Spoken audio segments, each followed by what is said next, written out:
They had to do it. In order for their species to survive, they had to find another habitable zone, another habitable planet where they could start life over or regenerate life or help the life as primitive as it might have been to help their kind continue on, even on another planet, because their planet was destroyed or they had to evacuate or something happened there. Or maybe they're still there on their original planet, but they wanted to start a secondary planet as either a backup or just to have, in the hopes to multiply their race. So they seeded our planet, and so in order to perpetuate their species, they had to start from scratch with some kind of laboratory experiments, or they had to find another host to create a new species that was half of them and half of whatever they impregnated artificially. Insemination or mixing, somehow tampering with their their DNA, or however they did it. Maybe it was more than one way.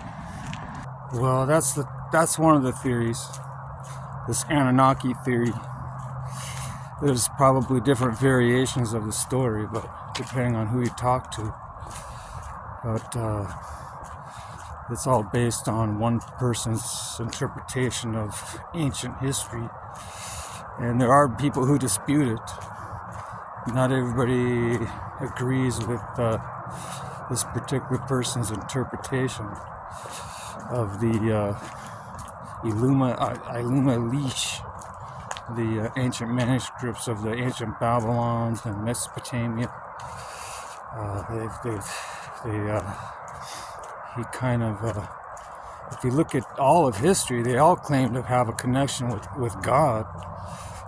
They could, or to be God's representative on earth in the flesh.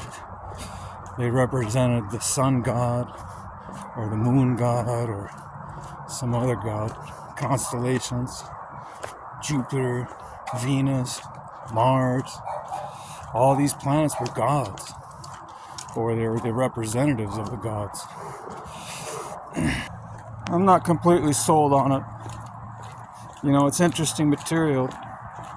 It's something to put in a file folder somewhere until further information arrives. But I'm starting to listen to the counter proposals, those who disagree with the Anunnaki legends. There's other interpretations. Because if you look at the pharaohs, if you look at, the Babylonian monarchy and the Assyrians, they all thought they were gods, and that they were linked to the gods, and that their ancestors were gods. They believed that. But look at what else they believed. They believed the planets were gods, the stars were gods, animals were gods, everything was gods. Kind of like the Hindus or some of the other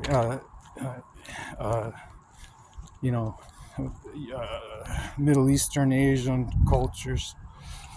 They believe in the plurality of gods. So, the Romans did, the Greeks did, almost every ancient culture did, and there's still some cultures that still hold on to those beliefs, maybe somewhat modified.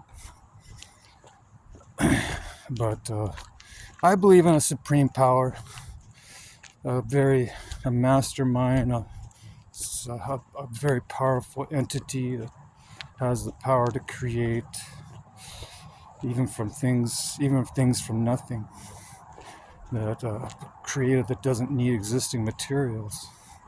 Like man, we have to have existing materials in order to create. We have to have chemicals, and we have to have test tubes and laboratories. But according to the Judeo-Christian Islamic faith, their God can create from nothing. He doesn't need existing materials. He can actually bring the building blocks together just like that, without having any kind of a basis or foundation upon which to build. He just kind of creates the materials, and he organizes it and speaks life into those materials. So it's hard to imagine, but when you look at things on a molecular level, you can see how all these little microorganisms behave.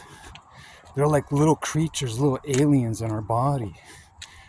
And it's pretty amazing. I'd like to delve more into it to see that, we're so used to seeing things on a macro level because we, just by plain sight and observation, we see people, we see animals as a whole. But when you look at things under a microscope, there's a whole another universe, another world that exists, like another dimension almost. Even bacteria is living.